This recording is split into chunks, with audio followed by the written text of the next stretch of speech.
Man, it's your man Ike Jones here with Mike G. We are here, another War Rapport special live. Seems like we're having a lot of them. Yeah, I mean, when it's news, we got to get in here and talk about it, especially if it's news that is big concerning the program. How big this is to some fans, I guess, is relative. But we do have some promotions that have happened with the Auburn staff under Brian Harsin. So, hey, we're here to talk about it. First and foremost, I guess you want to start from the more tame news and then work our way up to the kind of bigger spot, or you want to go from the big spot down to the let's start tame and let's work big, because we'll give some people some time to get in here. All right. So I guess of the ones that are, as far as the job title and promotion is the lower hanging portion of the staff, it's going to be Eric Bellantoni, right? He has been promoted. He was an off the field analyst for the squad prior to now, but he's been promoted to the edge. So coaching edge and special teams, basically taking over for what Burt Watts previously was doing. Correct. So he is now going to be on the field staff, had been working with, the team previously, again, as an off the field and more of an analyst role, but now is going to be coaching edge and special teams. How do you feel about this promotion from off the field to on the field staff for Eric Bellantoni? Well, it's great for him. First of all, it's a great promotion for him. And this is kind of expected. So he's dipping into his staff, promoting talent. I'm okay with it. Everybody wants to experience a sexy hire, but the truth is everyone is inexperienced until you're not. Yeah. So promoting, which he has plenty of experience. Like, let's before you give more of your thoughts, let's run down his coaching history, right? Yep. So as far as collegiate coaching, because he did some high school stuff for sure. But he was at Eastern Illinois, the recruiting coordinator and defensive line. He got promoted to defensive coordinator, coaching linebackers there. And then he was the associate head coach / defensive coordinator with linebackers and defensive line. Eastern Illinois apparently was very lean on staff. This man had 4 job titles.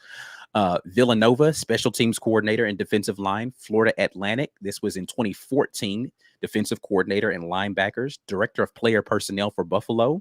Special teams coordinator and defensive ends for Buffalo. Washington State, interim defensive coordinator and linebackers.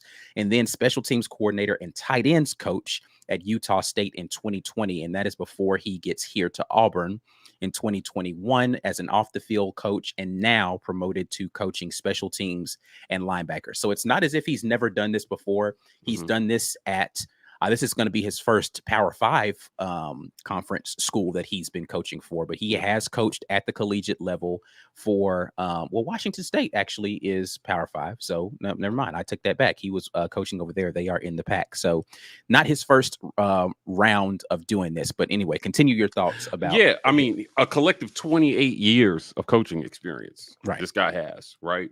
He mentored 16 players who played professionally, including 3 NFL draft picks. He's got, this is his shot. Yeah. Right. To just kind of bust in there and make a name for himself in the SEC. So I'm happy with this. I thought that, what are our thoughts about special teams last year? Yeah. Right. Like, a change could be a good thing in this regard. I was actually wondering whether they were going to split this into 2 separate coaches and have like a special teams guy with like a recruiting lean or something like that, with different off the field responsibilities, and then get someone specifically for edge, or leave all defensive line duties to one guy. And then, we already had Brumbaugh come in at defensive line. Was he going to coach the entirety of the defensive line, or a linebacker coach coaching all linebackers, and then just have a specific person for special teams? Because it was such a bugaboo last year. I mean, I don't remember how often we did not have a penalty on a special teams return, but it wasn't frequently. Yeah. We did a decent job early in the season with like block kicks. And then, later in the Iron Bowl, we had that pop up again with block kicks, and in the bowl game we did tweet, but like the middle of the season, special teams was struggling. Yeah, it was. And to your point about all the penalties on kickoffs and punt returns, it was pretty atrocious at one point. It felt like we were always having something called back, because the returners did a decent job. but we did not do a good job staying out of situations that set them back. Right. So it was very difficult. I mean, the most notable probably at the end of the season was in the Birmingham Bowl, wasn't it? And we had a big return callback. Well, it was actually the interception return. The interception return callback. Yeah. So Smoke with the penalty on that one, got that callback. Yeah, we're not good in return situations. Yeah, we're just not. So they need some improvements there. I'm sure that will be a focus this offseason. But I like the internal promotions. I think it's a sign of a healthy program when you can reach from within and pull guys up. And we'll see how it turns out. But this is good news, but no news at the same time. Yeah, and so let's be clear. I don't think any of the hires that we're about to talk about are either super groundbreaking or earth-shattering news, and they're not things that are going to get the majority of the fan base excited. Right. I don't see people jumping up for joy at any of these announcements. But it is what it is. As far as Rock Bellantoni is concerned, I do think that this is a solid hire, right? Like, you're going to have what I believe this coaching staff needs more than anything is stability, right? Like, you need stabilizing forces, people who Rock Bellantoni, I think, is a guy who you just expect is not going to be, the moment's not going to be too big for him. He understands what the job is. He can come in and get to work immediately. We don't have to figure out how he's going to integrate with the staff. He's been on staff. And I think that's the thing for all of these hires is we need to move quickly because spring is upon us and we're already behind the 8 ball in a lot of different situations. So as few things as we have to turn over and figure out who we're going to put where and integrate with what, the better. Let's just get to work and start doing things. So now he had this to say, right? Auburn football has had a long tradition of impact pass rushers and relentless outside linebackers in edge play. The opportunity to teach and mentor these young men who want to add to that legacy is truly an honor. That same relentless approach is what we expect from our special teams unit as well. This phase determines the outcome of many games and exactly why we need an all-in mentality from every player and coach when it comes to special teams. We want to be the best in the country with those units and want guys who are possessed to make a game-changing play as a part of a special teams unit. So that was a statement from Bellantoni, after this was announced. I like that attitude. I mean, he's certainly saying the right thing. So just looking forward to seeing how that turns out on the field. Yeah, absolutely. Absolutely. All right. So not a lot to really discuss with that one. The next one, popular move for a lot of people. This coach, super popular with the fan base, of course, for his recruiting prowess. Not only that, but just being a former player, being on staff last year, he was a popular hire. But that's Zac Ethridge. Zac Ethridge is now going to be promoted to what is the assistant head coach? Associate head coach. Excuse me, it's the correct term. Associate head coach, a very interesting title to be able to bestow on him. How are we feeling about Zac Ethridge getting that promotion from within? This kind of feels like loyalty rewarded, right? Absolutely. He had a chance to jump. He said, I'm staying close to home. He put out a dope ass video about it. And now it's time to get back to business. And Harsin reached back and said, hey, you're an Auburn guy. You are sticking with me. Let's go. Let's get it moving. Yeah. And beyond loyalty, I think he's a competent coach. I think he's shown himself to be a competent football mind. And, why not, man? Again, the internal promotions are a good thing. In some cases, I think this is another case where it's a good internal promotion. And it shows that our head coach knows how to identify and recognize talent. And just like on any job, your coach making you feel wanted is a big, factor in how you feel about working in that workplace.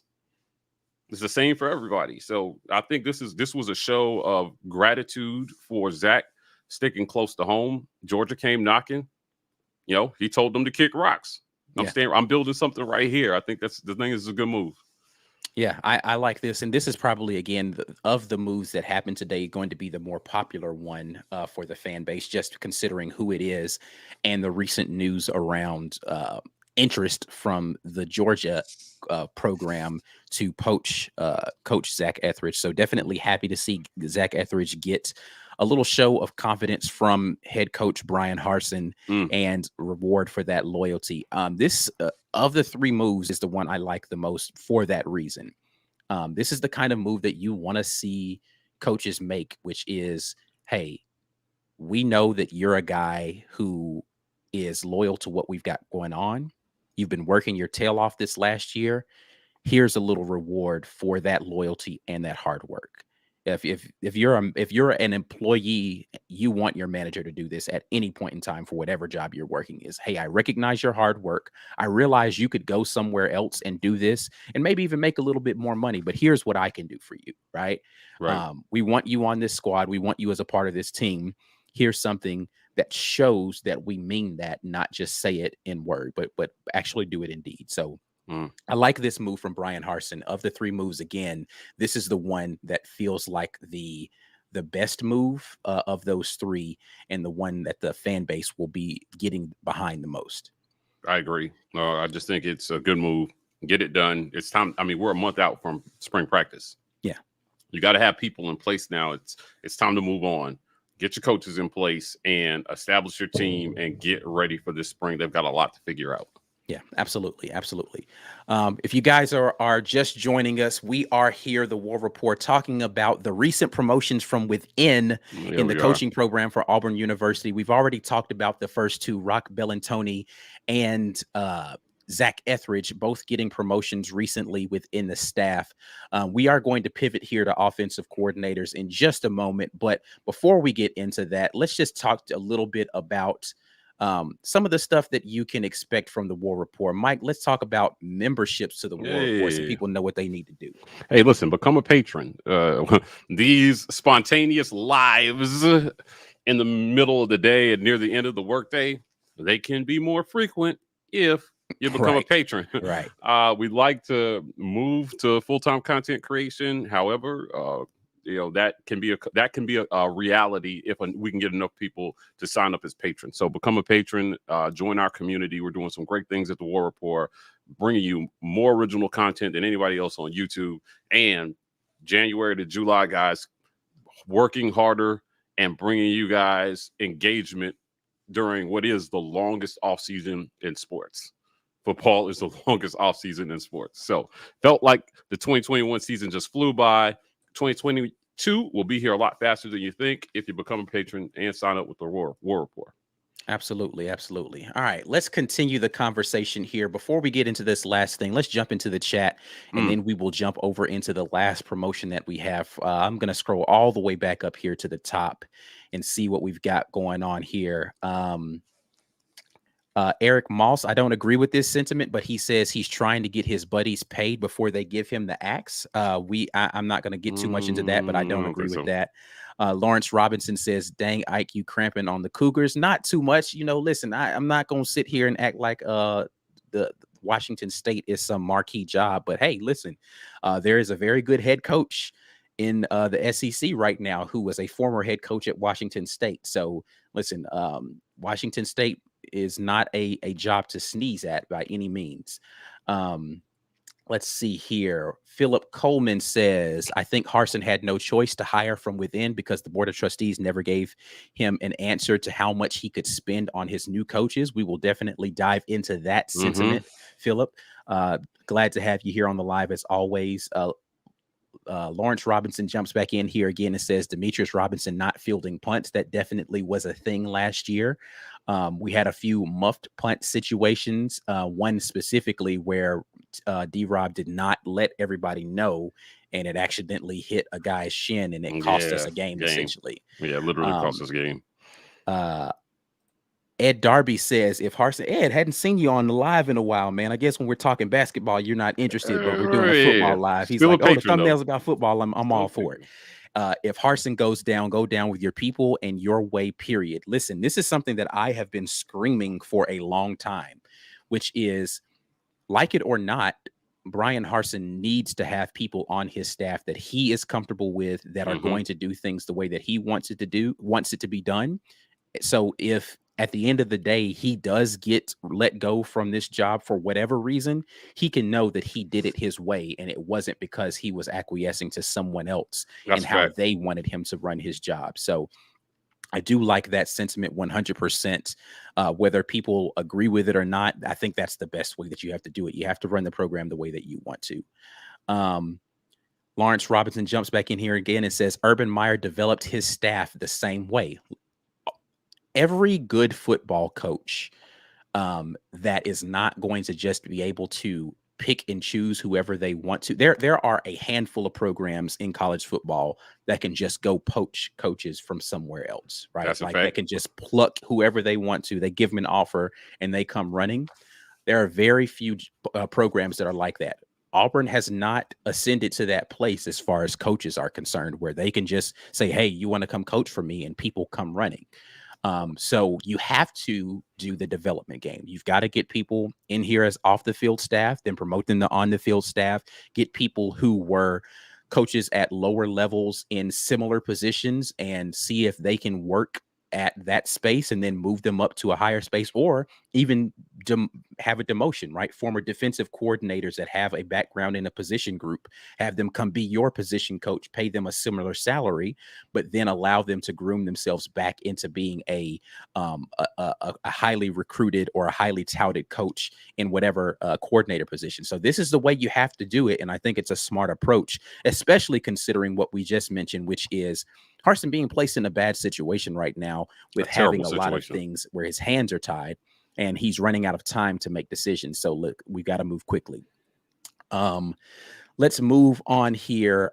We'll jump back here into some of the questions. I see a lot of you. Brian Hancher says, if there's a downside to the promotions, it's that we still need to hire some from the outside. Absolutely. There are still some things that need to happen, right? Because with the next person we're going to talk about is the first time that an on-the-field staff person is being promoted to a different on-the-field staff position, which means his previous position as on-the-field staff is vacant, and we need to figure out what's going to be happening there. So we will definitely get into that one here. Make sure I didn't miss any other super chats. I believe that's the only one that we've had thus far. Yeah. All right. So let's talk about it. Offensive coordinator, a position that everyone has been kicking around. What were we going to do? What were we going to do? What kind of hire was it going to be? And it ends up being Eric Kiesau. Eric Kiesau, who was originally on the Auburn staff as an off the field analyst, moved up when Cornelius Williams was let go early last season to be the wide receiver coach, so a position group coach, and now offensive coordinator. Eric Kiesau has experience, so let's just talk about things that he's done before. Eric Kiesau definitely has had experience previously as an offensive coordinator. But he has been a running backs coach, a wide receivers coach, an offensive coordinator in multiple different coaching stops. So not just here at Auburn, but he has been in this type of position before on the field. So what are we feeling about Eric Kiesau, now offensive coordinator for Auburn University? Okay, so this is why everybody came, which is why we saved it for last. Yeah. It's clear that they were vetting other candidates. For sure. They were vetting other candidates. No shade to Kiesau, but I do feel as if there was not a whole lot of choices in this regard because of what happened. Going out and trying to find a solid guy outside to come into this situation after what he just got put through was always going to be hard. It was going to be difficult to get a solid candidate. So a lot of names were thrown out there. Damian Craig, T. Martin, Major Applewhite, all these guys who can go coach other places and are wanted commodities. But trying to get them to come walk into pretty much just we're fresh out of a scandal, right? Would have been difficult. And you would have had to have known Brian Harsin previously really well to know that it was all bull and come coach here anyway. Right. So some of the names that people wanted, it was just going to be an uphill battle to try to get those names. And if I were coach, if you were interviewing me for the job, I'd have tons of questions about how secure does this staff feel in their jobs? Right. Because you're walking in on the hot seat already. And that's the position, similar to the last guy who did it, where everybody's going to point at you. Right. For every little thing that goes wrong with this offense. They're going to criticize the play calling. They're going to criticize, every single thing you do. You're under the microscope. So people are hypersensitive to offense right now. And Kiesau, like a lot of people are going to be like, oh, this was always the choice. I think that if it was always the choice, they would have gotten there a lot faster. Yeah. The fact that they waited and they did due diligence means that they were looking at candidates from the outside. Now, the upside to this, which is what Brian Harsin kind of said in his statement about it, is that, hey, listen, consistency is important. Consistency 100%. of message and consistency in approach. So I want to read the statement that Harsin said. He said, one of the biggest things our players and programs need going from year one to year two with us is consistency. Consistency with the system, the coaches, and our plan for success. Coach Kiesau and Coach Bellantoni are excellent football coaches and teachers of the game with 44 years of Division I experience between them, including 22 combined years in coordinator roles. Both have been a part of the relationship building process over this past year here at Auburn with the team and staff. They understand fully and are bought in on our goals and processes. Mm-hmm. Those are the key words of everything. That last sentence, I think, is the key to everything that you're hearing. Yeah. Right. Bought in.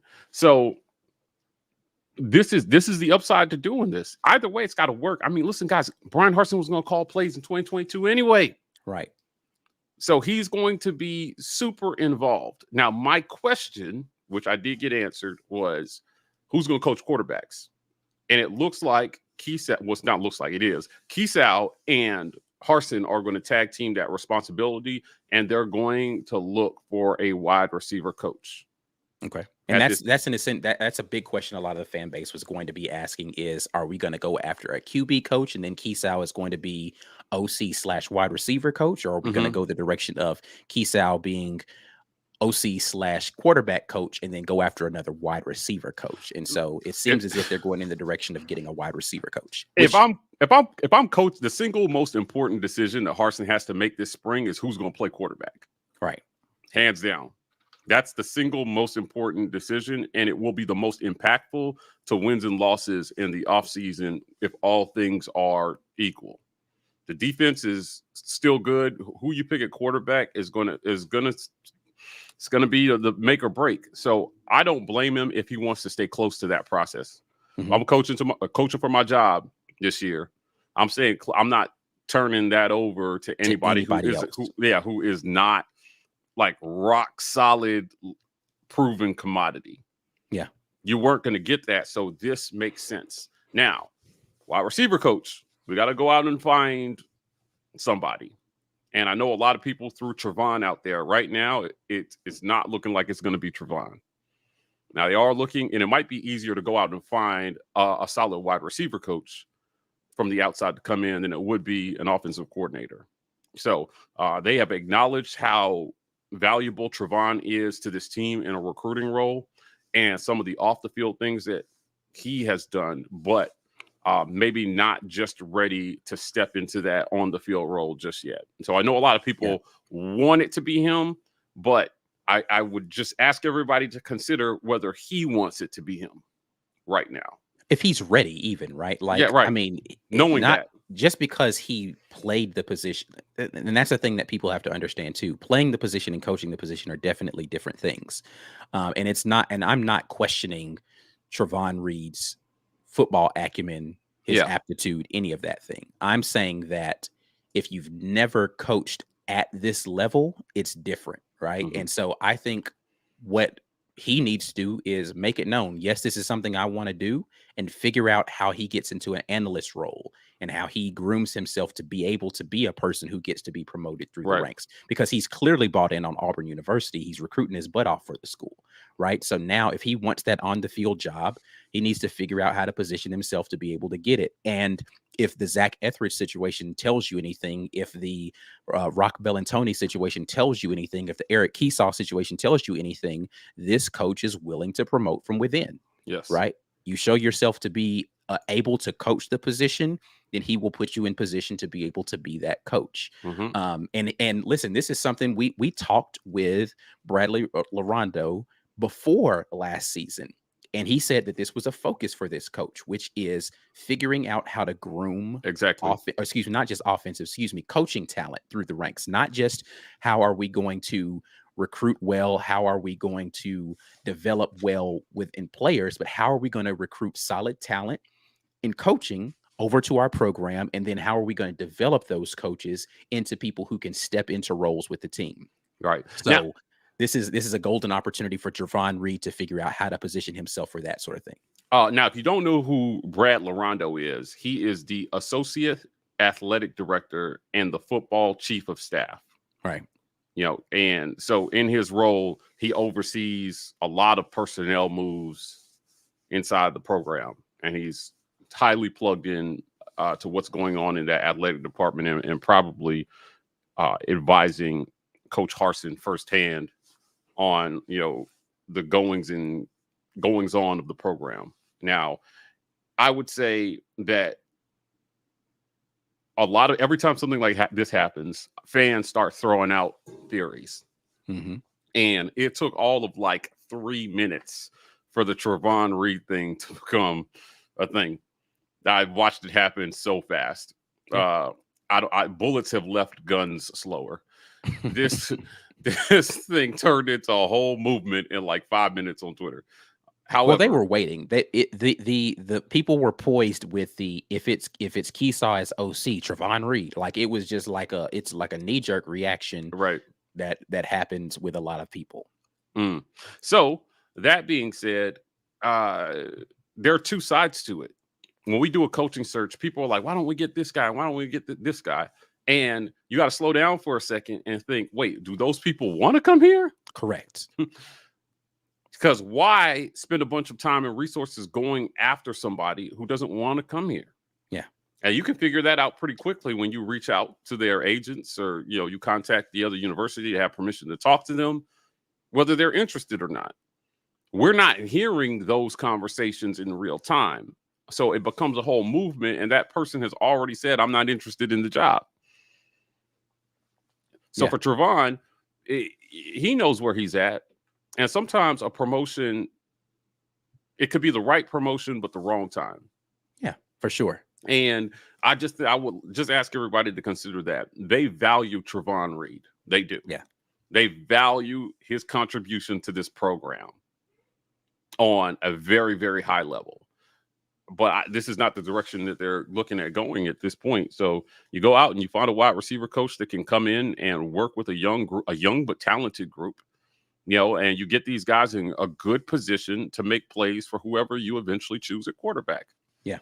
You need guys who are going to go out there and work their ass off and block, know their assignments, run routes to the right depth, be trustworthy to go out there and make a play for the quarterback and catch the ball and do all the little things. Yeah. And so having said that, I think that this actually is going to be a super critical hire for this coach, because we saw early in this is going to feel like shade to Cornelius Williams, and it's not. We saw early in the season what it was like to have a wide receiver coach who's not on the same page with what the philosophy of the team wanted to be offensively and how that could impact the play on the field. I think most people would say the wide receiver play got better when Eric Kiesau took over at wide receiver coach. We steadily showed improvement in that position, and it was just little things about understanding where you need to be and when you need to be there. Catching is just a matter of concentration, but like, are you running the route to the right? Like, are you on the same page with the quarterback? And having a new quarterback likely in this situation, outside of possibly having TJ Finley as the starter next year, any other person not named TJ Finley, this will be their first start for Auburn University under Coach Brian Harsin. So your wide receivers are going to need to be on point so that quarterback has time to get acclimated to your system, because those are going to be more experienced than your quarterback. Again, anyone not named TJ Finley, that is applicable to them. Yeah, there you go. I'm using a lot of big words today. I don't know why I'm on my Stephen A. Smith right now, but it's going to be a thing that's going to be happening, right? So you need to have your wide receivers ready to do that. So yeah, I think it's going to be important to make sure that we are in that space. So as plenty of people have said, in the comment section, I think it's important for Auburn fans broadly to just calm down a little bit, right? Like, let's not push the panic button so early. But if for whatever reason you're having a hard time calming down, we got some help for you. This segment of the War Rapport is brought to you in part by RogueShop.com. If you're in need of high-quality, all-natural herbs and extracts that contribute to a happy, healthy lifestyle, the Rogue Shop is the place for you. With a variety of products that contribute to a healthy sleep, lower stress, and a happy mood, the Rogue Shop has you covered. Visit them at DRogueShop.com and use code RAPPORT today. Tell them the War Rapport sent you. Listen, the War Rapport is going to send you a lot of places, but we're also going to send you over to our homepage here on YouTube to do a little something special, and that's find ways to support what we're doing. Mike G, talk to him. Hey, listen, become a patron. This is a great way to support our content. We are live on a Friday right at the end of the workday. We can be live whenever you want if we get people to sign up for these patron memberships. So absolutely, please go sign up. You can visit our homepage, just $5.99, guys. It's a small contribution. We don't charge $25 a patron membership because we want to do this as a community and make it something that everybody can participate in. And we're going to be bringing you guys some great member only content as a result. So $5.99. Let's do this thing, man. Let's get this thing cranked up. Let's turn this up to 11. And get yourself a patron membership. Absolutely. Absolutely. We appreciate everybody for jumping in here on a Friday afternoon. You got a lot of things that you could be doing, but you are locked in right here with the War Rapport, 250 plus strong on a Friday evening, man. Which again, it shows the passion that this fan base has for the football program, for us to be able to do this and people jump in and have opinions and thoughts and whatever theories they're throwing around. Listen, we make fun of people jumping the gun and all that sort of thing. But one thing I am 100% certain of is that you all care about what happens with this football program. And we appreciate the passion that you have because it helps us to be able to do what we do. And listen, we're just as passionate, if not more passionate than some of y'all about all of this stuff, because we've devoted significant amounts of our time to do this for no money. And we're going to continue to do that until we can do it for money. But Philip Coleman says I'm sounding like T.I. with all of these big words. As long as I'm using them right, I really don't, I don't mind that. T.I. pretty much uses them right all the time. CM Pat 1996 says he likes that. Stephen A. Smith would be proud. Tell Stephen A. to holler at your boy. You know what I'm saying? He out there making that big money. I need to get on that Stephen A. level, not just in his I throw out another word here. I don't need to just have his lexicon. I need to have his bank account as well. Out here eating beef jerky. Listen, you got to do what you got to do. Did I say the word pontificating, Lawrence Robinson, or are you just saying that that's what my face looks like? I'm sitting here. I think you say you said that. You said, oh, that's a Stephen A. Smith word, is what he's saying. Yeah, gotcha. That's Stephen A. word. John Brandon says Mike G acquiesced when he was told he couldn't have another gummy. I don't know if that's the case, if whether or not he acquiesced to that idea, but definitely one of those things that we need to be cautious with the gummy usage, not because it's not legal, because it 100% is, but if you go overboard with it, you will have a very interesting experience. One hell of a ride. Yeah. The Ike O'Reilly word of the day. I don't know if I want to go that deep into trying to have a word of the day. Maybe so. We'll see. Corey Weber asked Mike, what do you have against beef jerky? Nothing. It was funny. Stephen A. Smith had those really weird beef jerky commercials for a while. Since we're talking about them, it just seemed appropriate. Nothing against beef jerky, though. I'm a jerky fan. Auburn Dad jumps in and says, well, with this OC being promoted from within and helping with QBs, it allows T. Reed to still be able to be a top recruiter out there on the road. Listen, absolutely. I think I said this before last year that I liked the direction that the staff was taking with how they were beefing up the off the field staff to be able to help and allow their on the field coaches to be more focused on doing that job. And off the field was going to be focused on a lot of the detail oriented things as well as recruiting. And I think Travon Reed fits in perfectly with what we're doing from a recruiting perspective. Hopefully he gets some sort of promotion from within that. Right? Like he can become, I don't know what his actual title is with recruiting right now, but if he gets a promotion within that staff, I think that that would be a wonderful thing for this coaching staff to be able to do, because he has been an advocate for this team vocally, whether that's on social media. I mean, people are retweeting I think we ain't done yet all the time because of what Travon Reed has started on social media. So I think that it's admirable for them to be able to put him in that sort of position. And hopefully that happens for him, even if he's not promoted to some sort of analyst position or an on the field staff position here within the next coming months, years, whatever. Right. Let's continue here real quick. Go ahead. ATK Notorious says, how do I become a patron? Oh, listen, man. Love that question. Listen. Absolutely. Go to our front page. There's a little button right here. Just says join. You can click that and it will take you there. Now, if you're on an iPhone, you're not going to see the join button because of payment issues with the App Store. But you can go to any computer, or if you're on a Droid, you will see it. Click the join button. It's going to pull it up. Just select patron and enter all the information necessary after that. So become a channel patron. We got some great things for you guys coming for our patrons. Just giving y'all a little tutorial right there so we can get those patron memberships popping. Get yourself a green name. Yeah, get a green name in the chat. Currently says that Travon Reed says Philip Coleman is Director of Football and Recruiting Relations, right? So I don't know how weighty that title is within the staff, the hierarchy of what's happening within the recruiting department. But director level stuff sounds big deal to me. So I don't know. We beefed up. Hayes. We beefed up the recruiting staff. Yeah, recently. for sure. Yeah. And if he's the director of that level of people, then that means he's already got a really good position. So not getting an on the field coaching position as wide receiver coach does not mean that Auburn University is not valuing the contribution, as Mike has already said, of one Travon Reed to what we have going on. So I like the direction that we're going with this coaching staff. Again, not a sexy hire. I'm not going to sit here and try to sell you on the fact that, I love this move with Eric Kiesau as being the offensive coordinator. I think it's a necessary move.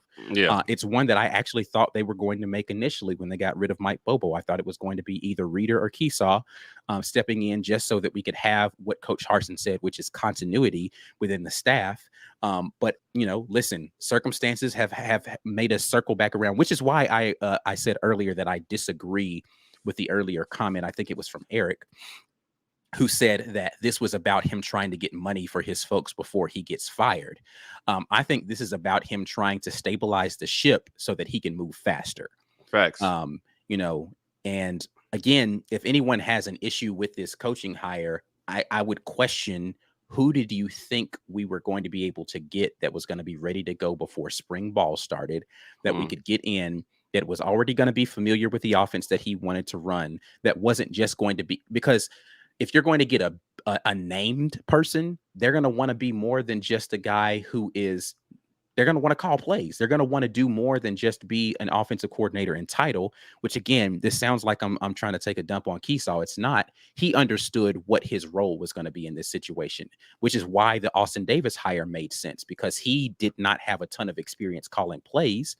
So he understood his role was going to be more so, or I think he understood what his role was going to be, which is going to be, you're going to work with QBs and I'm going to call the plays and I'm going to be the guy kind of making sure that we have this moving in the right direction. Kiesau makes a lot of sense for what Brian Harsin needs to do in the short term. Yeah, I think so. Now, can't stress enough, the people who wanted to sabotage this coach, this was a small victory for them. For sure.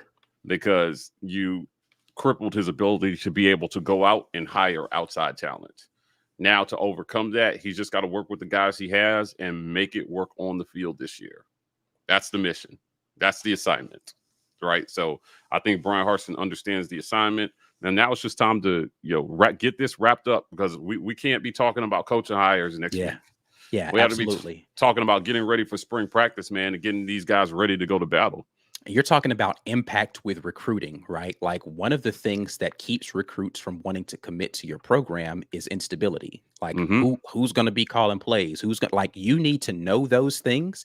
If we want to get someone else in here in this wide receiver room, which again, a lot of fans feel like we still need to get a big name or a big body receiver or whatever. If you want that to happen, this wide receiver coach is going to be the one that needs to get filled quickly as well. Right Mm-hmm. before the end of spring, we need to have a wide receiver coach in here. Really, before spring starts, it'd be great because they can already start to work with that group. Even though we have off the field staff, again, that can work with receivers, can work with quarterbacks. People forget the fact that, the silent hire of Mike Hartline is out there as a good quarterback coach. So we've got more than just Brian Harsin and Eric Kiesau working with our quarterbacks. We have off the field analysts that can do that job as well.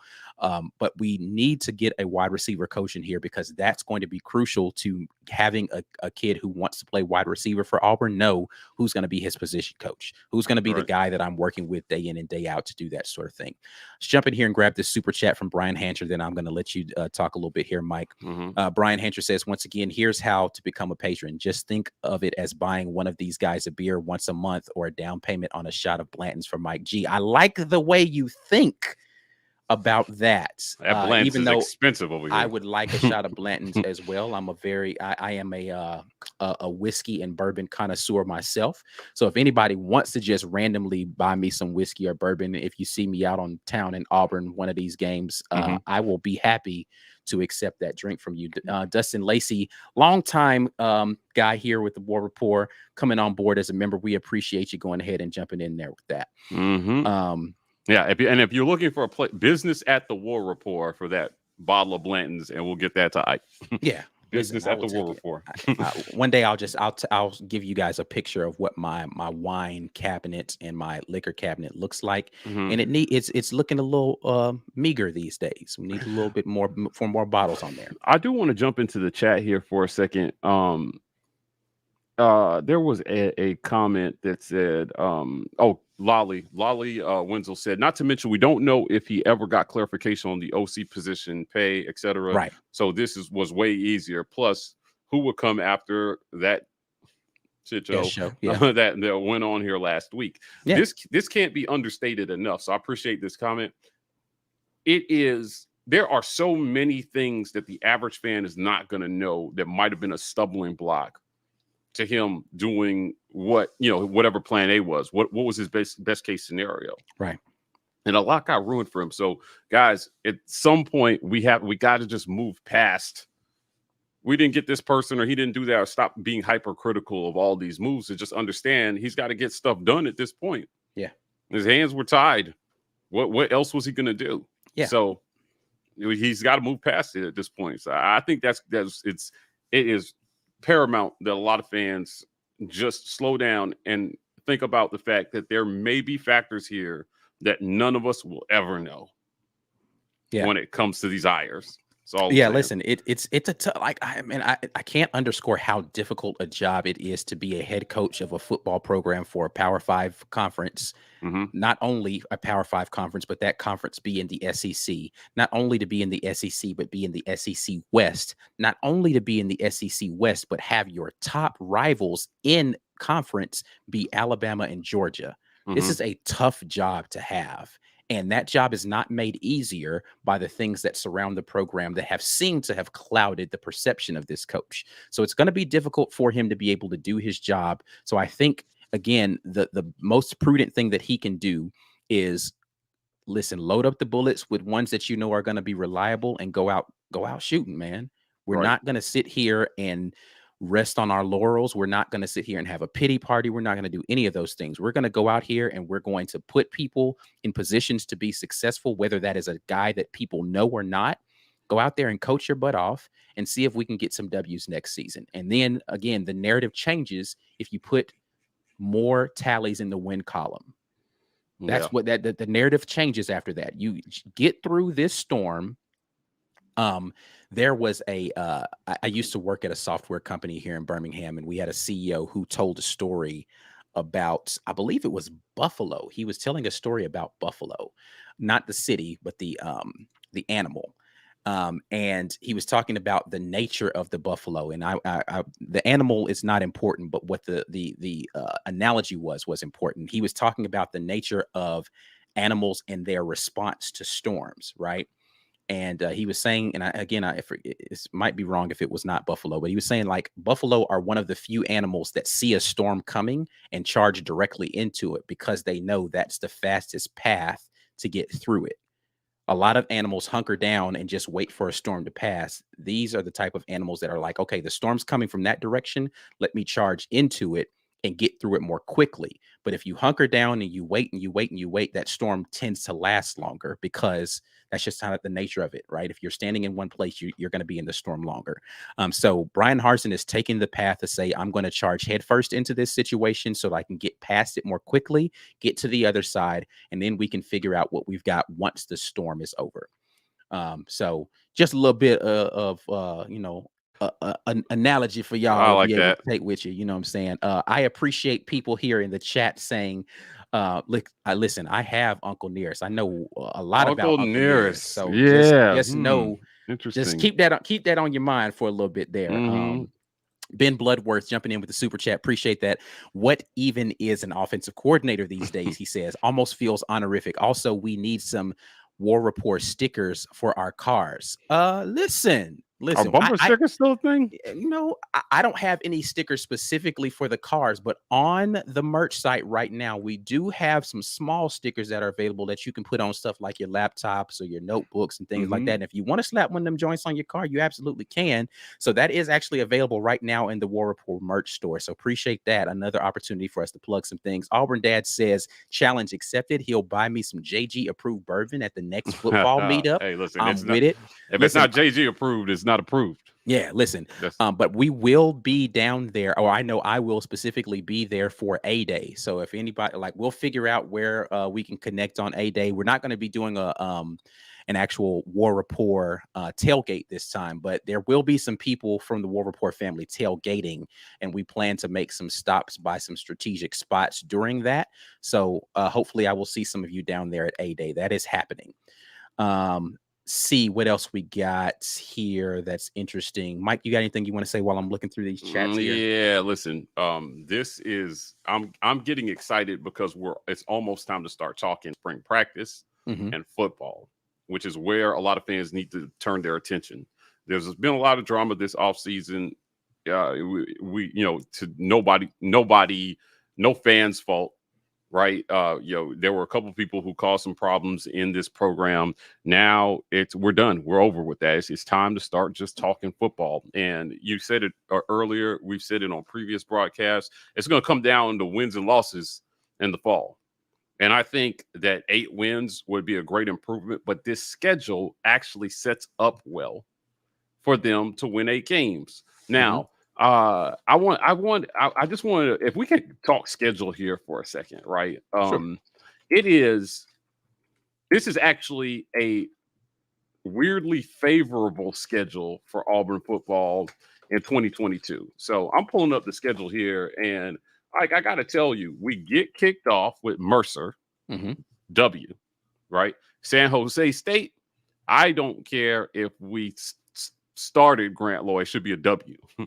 Penn State. Now, if you know what you have by this game, this is at home this year. This will be the difference, I think, between starting 4-0 or 3-1.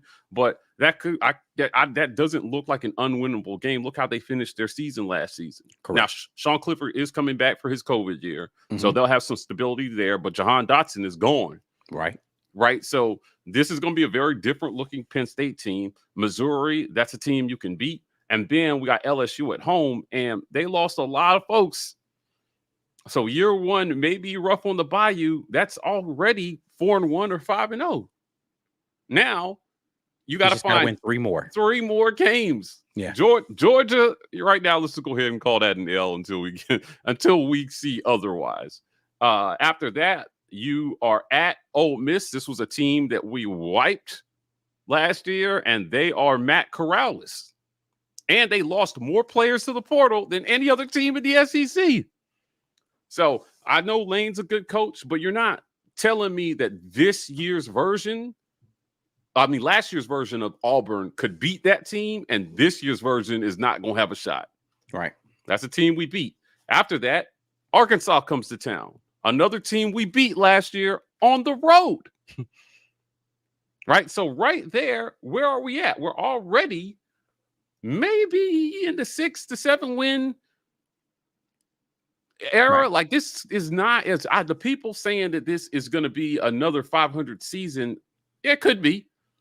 Right. But Listen, it could be a lot of things, but we like, I would just have to don't get understand worse. why, if as an Auburn fan looking at our schedule and our team, why you would lean in the direction of the most, well, not most negative, because we could certainly lose all but the cupcake games, Mhm. but why you would lean in that direction unless for some reason you're rooting for this coach to fail. Right. So, I mean, and I'm just common sense here on, if you thought last year's team was a disaster, I am naming teams that we beat. And if we get even a little better at quarterback, our running backs are coming back. Our line is practically the same. And a good quarterback should make the receivers a little better because there's talent in that room. And if the defense just does what they did last year, we're winning games. Right. I don't get the gloom and doom. So after Arkansas, what happens? We go to Mississippi State, another team we put up points on. Right. And so, and everybody has told me all offseason, if Bo doesn't get hurt, we win that game. So, okay, let's just assume we get even on that level of performance, but the quarterback plays the whole game. That's another W. Right. And everybody told me as well that the reason we lost that game is because we didn't have the right defensive coordinator. That guy's not here anymore, and they've got the guy who should be plenty of blitzes. Yeah. So yeah. I don't see why we're worse off in that situation. So continue. Yeah. Then Texas A&M comes to Auburn. Another game. No offensive touchdowns were scored in that game last year. We have their quarterback on our team. Right. The guy who beat us came here. Now, I don't know if he'll be starting, but I'm just saying it'd be hard. You'd be hard pressed to argue that Texas A&M got better at quarterback this offseason. Did they? Is Haynes King is sticking around? They picked up Miles Brennan? No, the other one from LSU. Max Johnson. Yeah. Right. Now, I've been open in that I like his game. But Auburn beat a Max Johnson quarterback team last year. Yeah, but we beat him too. So I'm not sure how you look at that and say with a much better wide receiver core. Exactly. Right. After Texas A&M, Western Kentucky, just go ahead and throw that in the dub column. And then we end with an Alabama team we took to 4 overtimes. Now at home, mind you, but they had the Heisman winner on their team. Now, Alabama and Georgia, I think right now, I'm 85% both those games are going to be L's next year until the season starts and I see how we're playing, right? But other than that, show me a game on this schedule that's not winnable.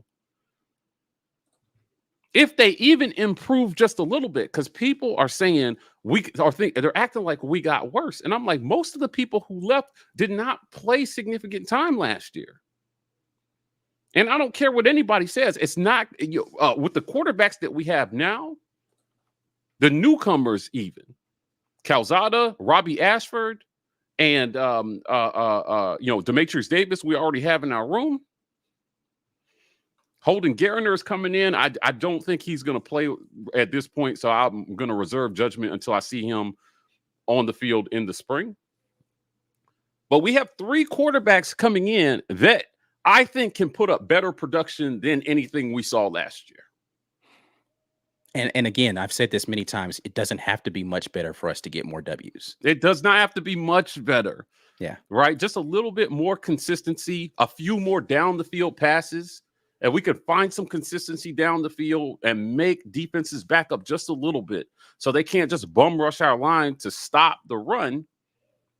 This is a good team. Tank, Jarquez Hunter is still a dynamic duo back there. Damari Alston is coming in and may be able to contribute as well, too. And if we figure out run blocking this offseason, this team could, if we somehow, if God is just, become a downhill running team. Like we want to be, right? Like we want to Brian be. Harsin wants to be. Come on, man.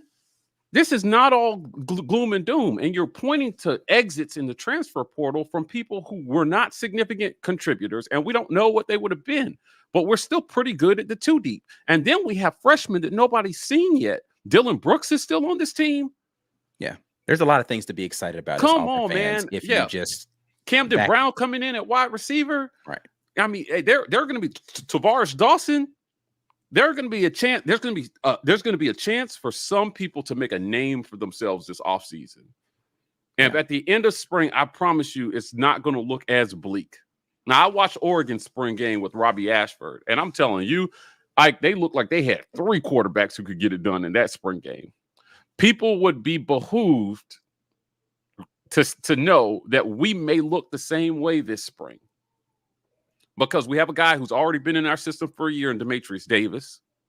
You got a guy who started, with this team and should be ahead of the curve in terms of what the expectations are on TJ Finley. Zach Calzada is not going to be a full spring participant because of his shoulder surgery. It is his non-throwing shoulder, but I've been told he's going to be limited, so we may not see him get meaningful reps. And then Robbie Ashford, who is just a pure athlete, a 2-sport athlete, and he can throw the football. I saw him do it, and he can move. Yeah. This spring is going to be really exciting at the quarterback position. And then if our QB gods shine on us and Holden Garner comes in and is somehow just a freshman phenom, even if he doesn't win the job, it's going to be really, really exciting. So that's what we have to start to turn our attention to now that we know who offensive coordinator is going to be. We know our head coach is going to be working with quarterbacks. And we just have to find a wide receiver coach to work with what is a really good group of kids. Yeah. So I don't know. You have guys who want to be here. And last year we played the season with about 40% of the team bought in on what this coach was trying to do. Now you have a much higher percentage of kids, over 95%, I would say, bought in on what this coach is trying to do. Yeah, between new faces and people who have decided that they did not want to transfer, the buy-in is going to be a lot higher day one with this program. So you should be, again, I think the theme of what we're seeing right now is speed. We need to get to where we need to go faster, and continuity and speed is what we're going after right now. Robert Thomas says best tight end group in the SEC. I apologize for not mentioning these tight ends. Right. Luke Deal, Fromm, Landon King, Shanker. We have a dynamic tight end group. So there are things. I like the position that we're in, where everybody else is going to be doubting us. Yeah. And again, that's not saying that we're going to be national title contenders next season. Not what I'm saying. The ball bounces in the right direction. We could be, but what I'm saying is we can be better than we were last year. Let's jump back in here to the comments here. Michael Morrison says, off topic, but did y'all see Braden Joyner saying on Twitter about this 2023 class is going to be the best ever at Auburn? That's some definitely high praise from Braden Joyner. Right. Hopefully he's going to be out there on his Damari Alston helping to secure some people there. And again, an entire offseason with Travon Reed, in tandem with what Zac Ethridge has been able to do and a lot of this off the field staff, it's a possibility that we do have a really dynamic recruiting class coming in, because again, I still caution people about getting too excited about stars and really being more excited about fit. Right. If the guy fits with what your coaching staff wants to do philosophically and with their attitude, then again, they're going to be able to get acclimated a lot more quickly. I see some people jumping in here talking about Irons One, a small distillery in Huntsville. I have tried Irons One, and it actually is a pretty good whiskey. So, listen, Irons One, if y'all are out there and y'all happen to be Auburn fans, send your boy a bottle, you know what I'm saying? Anyway, so we can definitely get in on that. Yeah, Ben Bloodworth, again, no reason to be down when no games have been played. Ike has been saying this. Yeah. Right? It's February, so I don't get the doom and gloom crowd just trying to rain on this, man. You got to have hope for the season. We're not in sunshine pump mode where we're talking about, we're going to go undefeated. We're going to go on the road and beat Bama and all this kind of stuff. What we are saying is the 5-7, 4-8, 6-6 crowd. I'm just like, why are you there in February? Like, why are you at that place in February about what the prospects are for the entirety of next season without having seen a single practice, scrimmage, anything? Like, Right. how did you arrive here? Let's see. I'm gonna get a couple more here. Lawrence Robinson. If the offense improves and the defense doesn't, even that we're much better. Exactly. The defense actually played well enough for us to win ball games last year. Offense improves even a little bit, and we're in a Marginally. much better position to win a few more games than we were last year. At the end of the day, all I'm telling you guys is it might be time for you to relax a little bit. Yeah, just But, relax. hey, if you are having trouble relaxing, we have the remedy for you. This segment of the War Rapport is brought to you in part by RogueShop.com. If you're in need of high-quality, all-natural herbs and extracts that contribute to a happy, healthy lifestyle, the Rogue Shop is the place for you. With a variety of products that contribute to a healthy sleep, lower stress, and a happy mood, the Rogue Shop has you covered.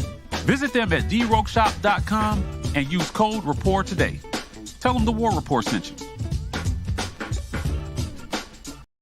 Hey, RogueShop.com. Appreciate our guy Richard at RogueShop.com hooking us up with all the Delta 8 goodness.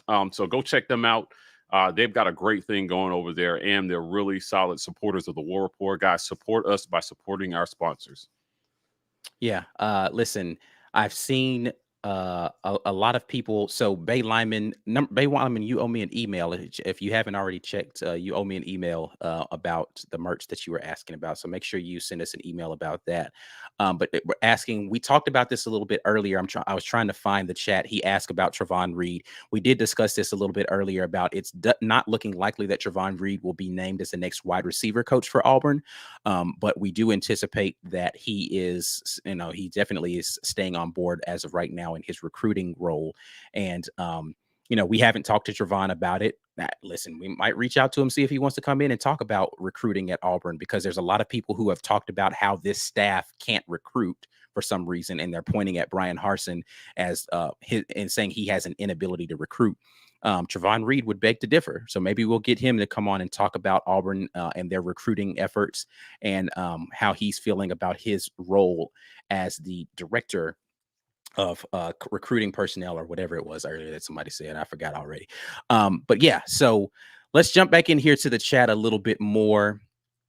And see what other people are saying here. We appreciate you guys jumping on now, 300 plus strong on a Friday afternoon, talking a little bit about Auburn football in the offseason with the announcement of the promotion of three coaches internally within the program, namely Eric Kiesau, now named as offensive coordinator and going to be coaching quarterbacks alongside Coach Brian Harsin.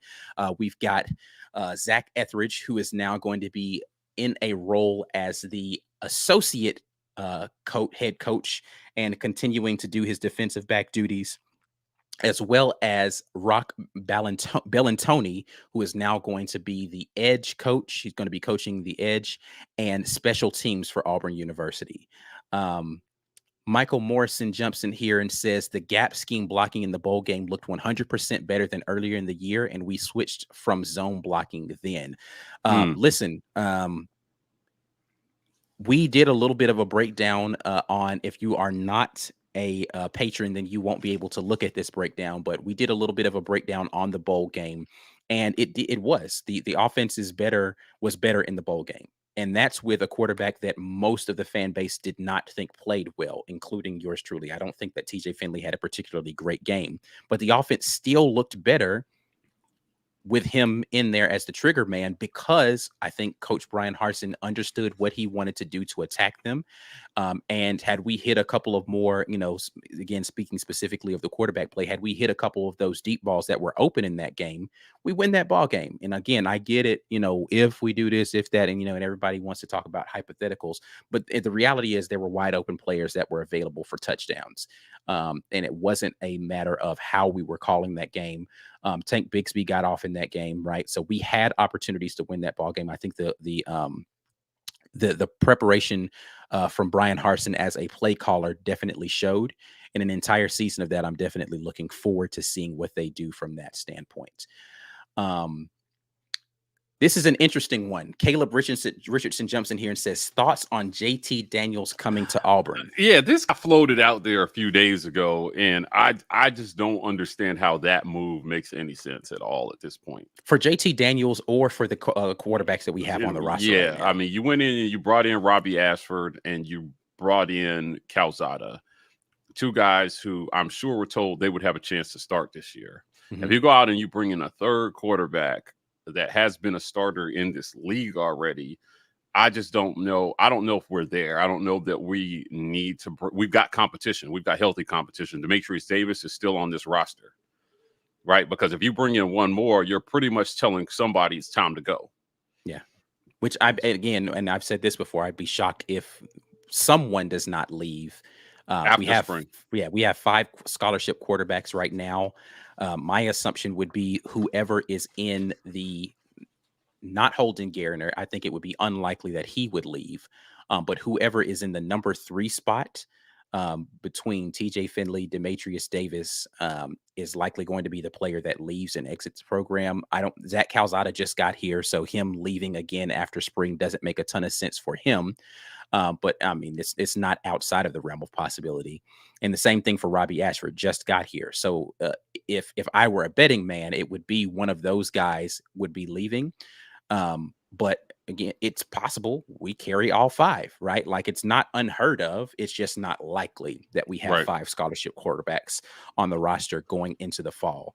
But listen, which makes it make even less sense in my mind for JT Daniels to even come here. Forget what it might do for the quarterback room as far as competition and whether or not he's an upgrade over whomever. I just don't know that it makes a lot of sense for him in the trajectory of what he wants to do. He needs to be trying to go somewhere where he knows he's going to be starting day one. And I don't know that he knows that at Auburn University right now. So I think it's unlikely that we get JT Daniels to come here. Another question here, Mobile alum 1991 says, hey guys, is Javarius Johnson coming back? Hurt he might withdraw from the portal. This is something that's been out there, right? Yeah, it's been floated around. If you have not committed to a school, you can withdraw your name from the portal. Right. So we've seen some kids do this for like a day and be like, I don't know, maybe that was the wrong decision. So he could be withdrawing his name from the portal. I think that as long as he did not leave in a fury, that they would likely welcome him back to the team. And, probably just want to make sure that, again, he's bought into the process. Why did he jump in the portal?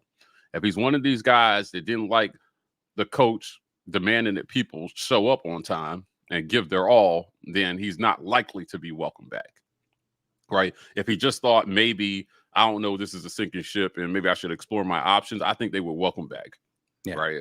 I wouldn't blame any player for reevaluating their situation after everything that happened this offseason. Yeah. Listen, if Zac Ethridge can be in the contention for a job at another school, Javarius Johnson can be in contention for a wide receiver at another school, come back and still contribute just like Zac Ethridge is. So I don't like saying this type of stuff, but this is definitely a possibility. I think Robbie wants to play quarterback. So, me just floating that out there that he could be at another position. Absolutely it's a possibility. He's not going to switch positions. Yeah, he doesn't want to though. Right. And so, it's unlikely that this happens, but for the purpose of roster management, could they label him as something else just so they keep him on scholarship here? Possibly, but I doubt he sees the field at anything other than quarterback for Auburn University. Yeah, he's going to be a quarterback somewhere. Gut tells me TJ won't be here. Listen, I don't know. Again, the spring has yet to be played out. TJ is the guy with the most experience in this program, and we will see what happens with TJ Finley as far as things are concerned there. I think TJ is committed to wanting to play here as well. Or maybe we make history using 5 quarterbacks. No way other team for other teams to scheme defensively. Hey, Bruce plays the whole bench. That's definitely a possibility. I saw somebody earlier say we need to hire Bruce Pearl as the wide receiver coach. So that's definitely an. They'll be motivated. They'll definitely be motivated. I just think this is going to be a very good offseason. And it's going to surprise a lot of people. I think a lot of people will be surprised how good the offense looks, or how much better, I should say, the offense looks in the spring. And this will be a tough defense that they're going up against this spring too. So iron sharpens iron. We're going to get in a good place, I think, this offseason where they're confident in the buy-in. I think just having the buy-in from the guys who are here is going to make a big difference in the product that we see on the field. Guys are excited. They were really excited when they found out their coach was coming back. Right. They've been seen at basketball games together, and, you know, all the things that were issues this offseason, if there were any learnings here, they are being learned, or they have been learned to this point. That's the only way that you're going to get better anyway. So year one, I'm sure, was a whirlwind for this staff. And they're coming out of it, and it wasn't great, but it wasn't terrible. And, you know, one of the things that I think about too, Ike, is that this is going to sound super sunshine pumpy, but maybe things not going so great in year one, rather than just kind of going off a little better than average, was the best thing for them to be able to make the changes that they need to going into 2022. Right. So if it kind of works and you're just like, oh, you know, maybe we don't need to tweak this or that. No, there were some things that definitely needed to be tweaked. And 6 and 7 will make you reevaluate a lot. Right. You know, rather than thinking there's nothing to improve upon. It's kind of like when we played Georgia in 2017 and we beat them. But if you rewatch that game, it looked good on the score sheet, but it wasn't really an impressive win. Yeah.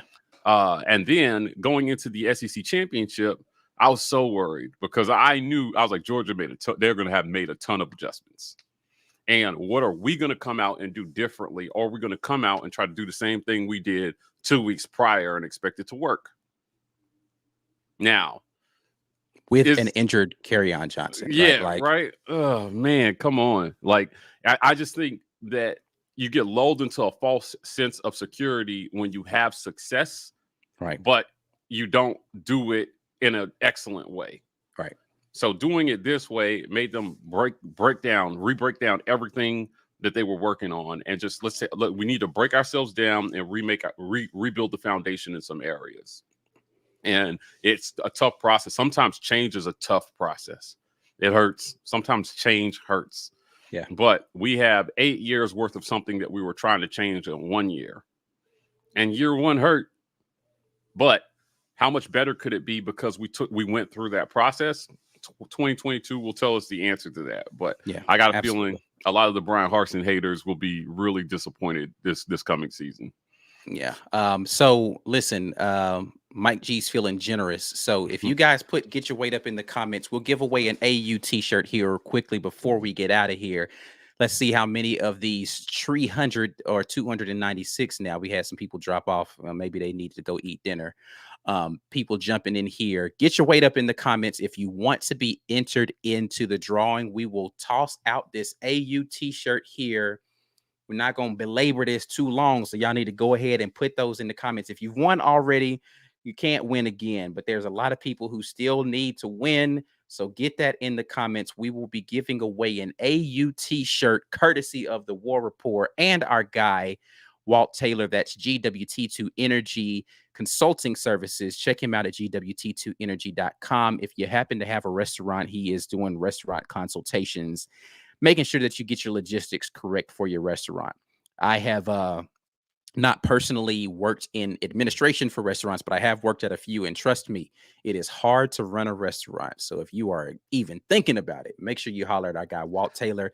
Get your weight up in the comments. We will be giving away this t-shirt here in about 5 minutes. We're going to do the drawing for this. So you got 5 minutes, and I know we're on a little bit of a delay, so you might just be hearing me say that right before we do the drawing, or especially if you've gone back to watch and rewind to watch, then you're going to be seeing this late. And but you do have to be present to win. Get your weight up in the comments, and we will get us a little shut giveaway going on.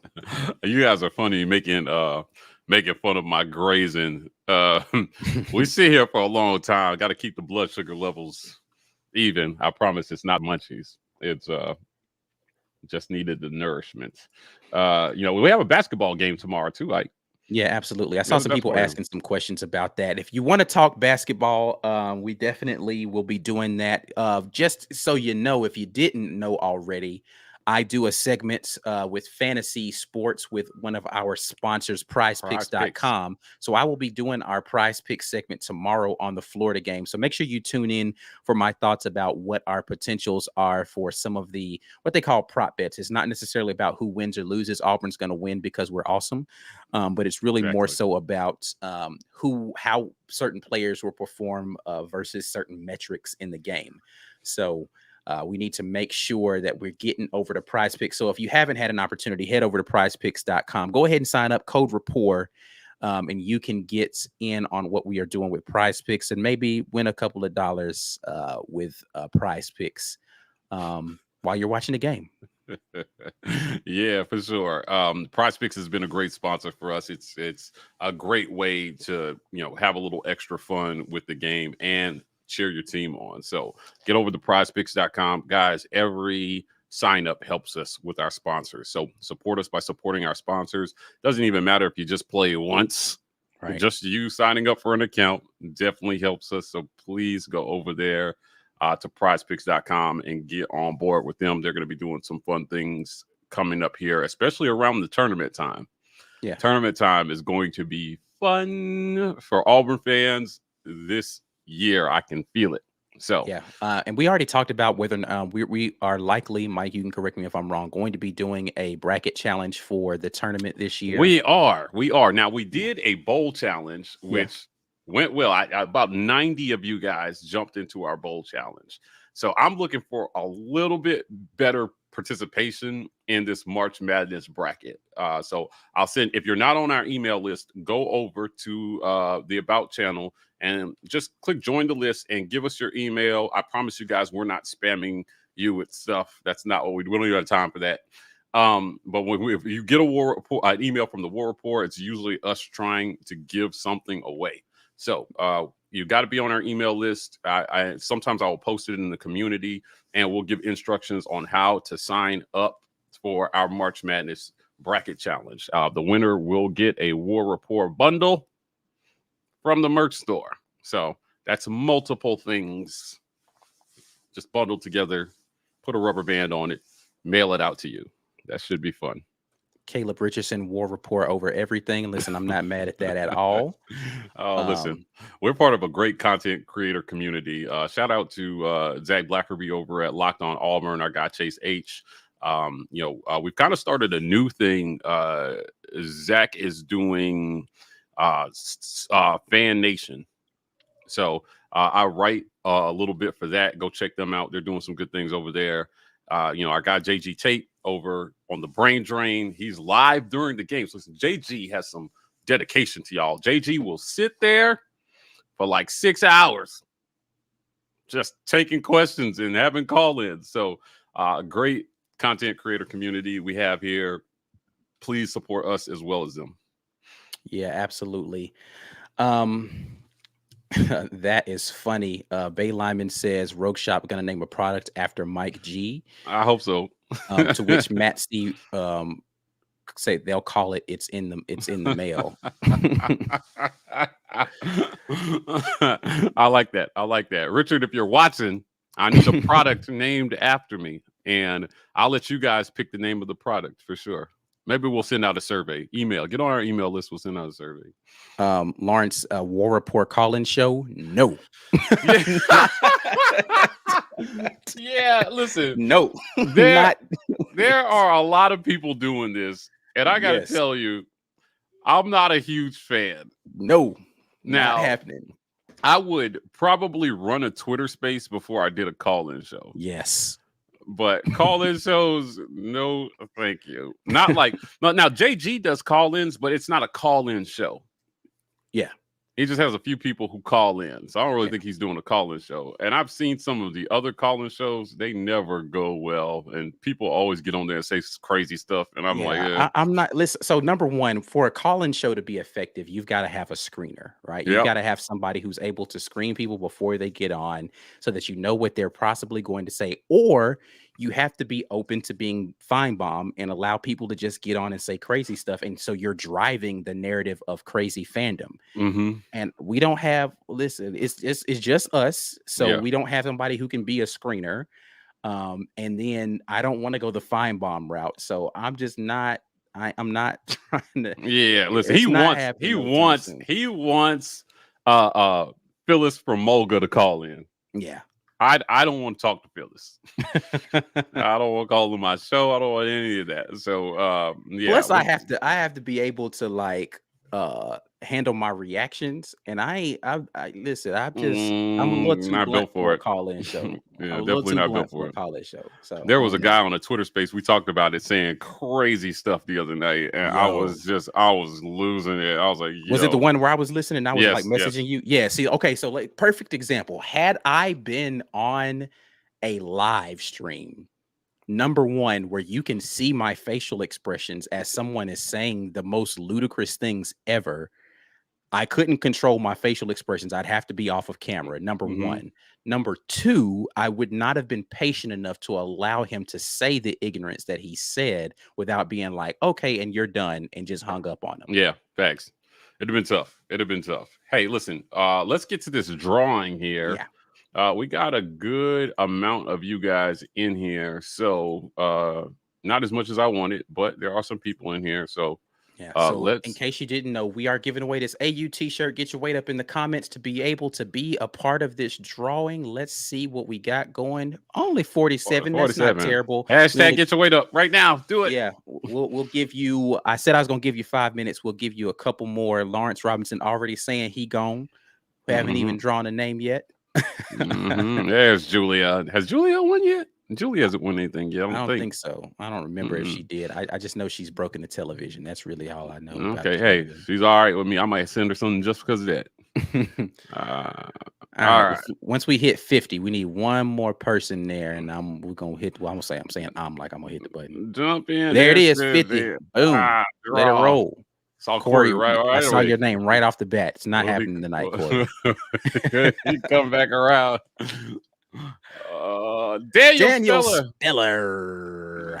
Daniel Speller. Listen, business at the War Rapport. You got to be here. You still got to be here. Those are the rules. Yeah. If you left within the last 5 minutes, then I don't know what you're doing with your life. But Daniel, come on.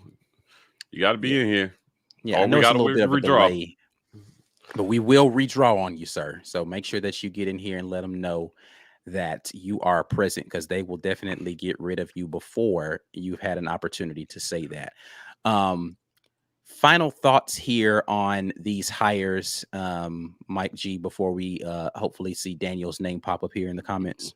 Yeah, listen, I read through the notes on the press release that they sent out about these hires, and you know, there's experience here, and their coach, it's football guys. And these guys that we have stepped in, they've been a part of it, and they know how to coach football. The more important thing is the vision, and everybody getting on board with the vision. So if you have a vision and the players are bought in and the coaches are bought in now, and everybody is on board and we're all moving in one direction, instead of having parts of the family tug in different directions, it has a chance to be good. It's either going to work or it's not. But I think there was enough evidence from last year to see that there were things that were definitely working. Yeah. So you take those things and you improve on them, and you just and you take the things that you didn't do so well and you do whatever you need to do to improve on that. Either way, there's a good chance for everybody to improve. And, you know, we've got enough stars coming back that I'm telling you, if we find a quarterback, watch out. If Robbie Ashford ends up looking like Marcus Mariota or something, we could be dangerous. And everybody just collectively got sad in the comments section. Daniel Speller, thank you, man. Listen, business at the War Rapport, email us your t-shirt size and your address. So if you don't give us your t-shirt size, you get a schmedium. Those are the rules. Utai, I don't know how you pronounce that. Palmer. Appreciate you coming on board as a member. Thank you, brother. Yeah. So, but yeah, no, I agree, Mike. I think that, we are, just one or two pieces away from having a dynamic season. Again, I'm not predicting a national championship. And if people are upset that we're not, then, I don't know what to tell you. If you're upset that we are also not on the doom and gloom train, then I don't know what to tell you about that either. Yeah, not on it. So, I will acknowledge that my fandom definitely colors. I have orange and blue glasses on whenever I see things until I see the products on the field, and then all of that goes out the window. I have all the optimism in the world until I see a product on the field, and then I evaluate what I see on the field. Everything outside of that, I'm going to point out all the reasons why it could happen until I see the product on the field. And I'm like, yeah, this doesn't look like it's supposed to, or this looks surprisingly better than what I thought.